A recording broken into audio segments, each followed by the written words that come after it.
ریاض صاحب یہ بتائیے گا، آج بھی خان صاحب نے خطاب کیا، زبردست ان کا خطاب تھا، عوام کا جمع غفیر تھا، اور جناب جو ریلیف فراہم کیا جا رہا ہے عوام کو، جو 300 یونٹ پر نہیں لیا جائے گا، یہ فیول ایڈجسٹمنٹ چارجز ہوتے ہیں، آپ لوگ مطمئن ہیں اس سے؟ دیکھیں جو سابقہ پوزیشن موجودہ وفاقی حکومت ہے جو بری طرح فلاپ ہوئی ہے قیمتوں کو کنٹرول کرنے میں، اور عوام کو کسی بھی سطح پہ ریلیف نہیں دے سکی۔ جیسے جیسے عمران خان جلسے کر رہے ہیں، ان کے ہوش اڑے ہوئے ہیں اور سخت پریشان ہیں۔ کبھی یہ کہتے تھے انتخابات چاہیے، آج ہم کہتے ہیں انتخابات چاہیے، بھاگے ہیں سارے۔ یہ 13 جماعتوں کا جگتو فرنٹ ہے، گروہ ہے، لیکن ایک پارٹی کا مقابلہ نہیں کر سکتے۔ کئی دفعہ یہ حکومتوں میں رہے ہیں اور ان کو خود اعتمادی کھو چکے ہیں اپنی۔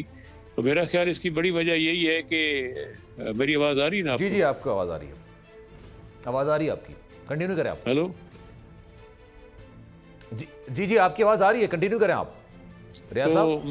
جی تو گزارش یہ ہے کہ سارا ملک اب دیکھ چکا ہے کہ پاکستان کی سب سے مقبول شخصیت عمران خان ہے، سب سے بڑی جماعت جس کو آج بھی قومی اسمبلی میں اکثریت حاصل ہے، سب سے بڑی جماعت قومی اسمبلی میں آج بھی، اور پھر 4 جگہوں پہ ہماری حکومتیں ہیں، پنجاب، خیبر پختونخوا، گلگت بلتستان اور آزاد Jammu and Kashmir.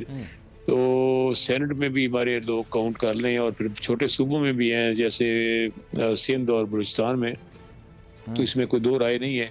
Election commission کے اپنے اعداد و شمار کے مطابق سب سے زیادہ نشستیں ہمارے پاس ہیں، سب سے زیادہ ووٹ بینک ہمارے پاس ہے۔ سابقہ اعداد و شمار میں بھی سب سے زیادہ ووٹ بینک ہم نے حاصل کیا 2018 25 جولائی کو، اور اب تو آپ نے دیکھا 17 جولائی کو انتخابات ہوئے تھے 20 نشستوں پر پنجاب میں، جن کی سیٹس جن کو ڈی نوٹیفائی کیا گیا تھا۔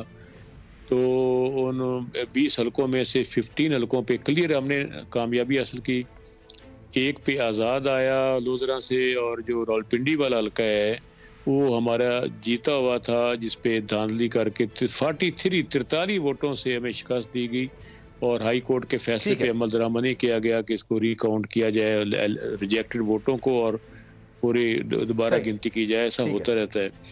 رات کے 3 بجے انہوں نے آرڈر ایشو کیا جب صبح وزیر اعلیٰ کا چناؤ تھا۔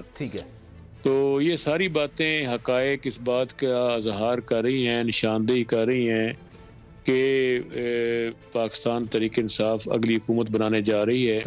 سمپل میجورٹی سے نہیں، 2/3 میجورٹی سے بھی نہیں، 3/4 اکثریت سے اگلی ہم حکومت بنائیں گے، جس کا ایک اظہار کسی جماعت کی مقبولیت کا پیمانہ، تخمینہ، یارڈ سٹک، چلیں 2/3 سنا تھا آپ، تو اس سے بھی آگے بڑھ گئے سر۔ ایک بار پھر نمبر 1